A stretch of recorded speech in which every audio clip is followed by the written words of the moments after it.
Even though Cuphead released in 2017, the evolution of the game took decades, beginning with the Moldenhauers being inspired by the early days of the run-and-gun genre with classics like Contra and Metal Slug. Success didn't happen overnight, and here are a few lesser-known facts about the development of Cuphead.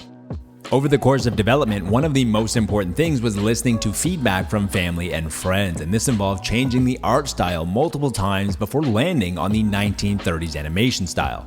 The first concept was going through the art of an elementary school, beginning with kindergarten, with the blueprint for levels being things like hand paintings. And once they showed the 1930s concept to their friends, they realized using this style was a shoo-in, and they dove in. The first run-and-gun prototype that they had was called Omega Response, which was inspired by Contra. The second was crayon-shaded called Ninja Stars with two main characters, one red and one blue, which did go on to live on in Cuphead. The timing wasn't right, and development stopped until around 2010 when ideas started to get thrown around again. Everything is hand-drawn, hand-inked, using watercolor background and real physical models that are built in the real world. The only shortcut that Studio MDHR uses is digital coloring due to testing it out side by side and not being able to tell the difference. According to Chad, this shaved about 5 years off the development time. For the first half of development, the brothers were still working full-time, with Jared still working in construction and then would come home and work during the evenings.